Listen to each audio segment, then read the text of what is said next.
So, hello, Owen, and I'm just going to ask first of all about your time so far working in amputee football. Yeah, no, lovely to meet you. Thank you very much for having me on. My career in amputee football spanned probably the best part of over 8 years now. So it was probably around the 2013 marker where I first became involved in the sport. And now kind of fast forward to where we're at now. That's why the accumulated time. I first got involved. I left school. Always wanted to be involved in football and wasn't quite good enough to be a professional footballer, and I was aware of that.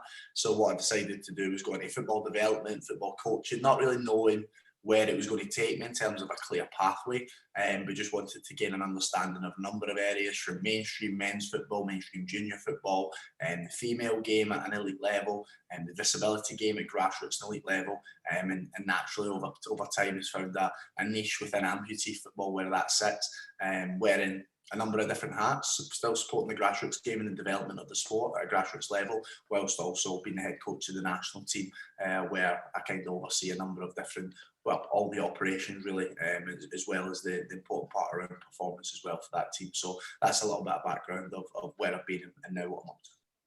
Yeah, no, that sounds very interesting. In terms of going into coaching, did you take much inspiration from your dad in terms of that, going straight into coaching when you realised you weren't going to be a professional? Yeah, very much so. I mean, when I was going into the development side of it, coaching was one aspect of that. I went to Lancashire Football Association where I'd done my apprenticeship, and again, I honed my skills in a number of different areas, but the one that did stand out to me was coaching.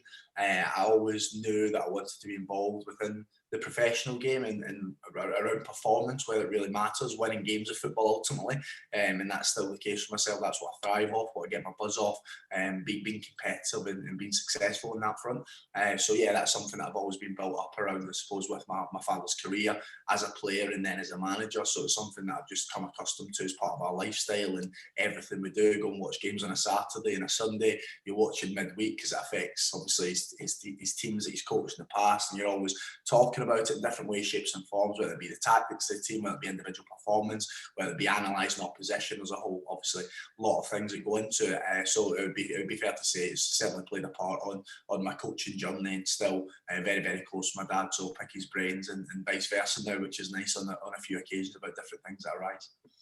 Yeah, definitely. In terms of England amputee football, though, you've got Euro 2021 coming up.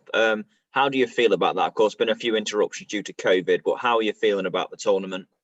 Yeah, really, really excited. It was actually meant to take place last summer, so it was meant to take place in September last year. But as you said, because of COVID, it actually got cancelled or postponed, should I say, to this coming September. So we'll get our fingers and toes crossed that actually it's going to take place. Naturally, there's some still things up in the air with that, and it's just kind of day by day, week by week, taking it on the basis of things improving, which I think they are, and everybody seems to think across Europe and the wider world it's slowly getting better. So just hopefully by the time September comes, we're able to travel freely, we're able to go and compete and ultimately do the very, very best at those European Championships. In 2017 we came second, so we are looking to go one step better. What I would say is it's probably and not feeling sorry for ourselves, using a positive way, but we'll probably have the toughest out of all the teams in Europe. The reason for that is many teams have been able to train through the lockdown because their governments and national football associations classify them as elite sport, so they'll be able to continue throughout the lockdowns to train and get together and work, whether ourselves, when we've been in lockdown, we've been unable to train. So it certainly has been stop-start for ourselves, which has been extremely frustrating, but again, we use that accordingly. We've managed to adjust during the lockdown periods, using online platforms, using analysis, etc.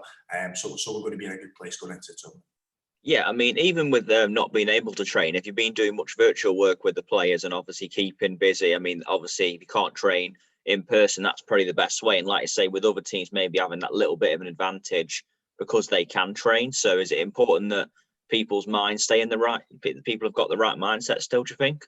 Yeah, most definitely, but I think we're both probably fair to say that everybody's found it a tough time at some point over the lockdown period, where normality has been removed. So it's the same with our athletes. All our athletes and staff at times have gone through peaks and troughs of lockdown, and that's just natural. And I think the most important thing is supporting one another through that, as cliche as it is.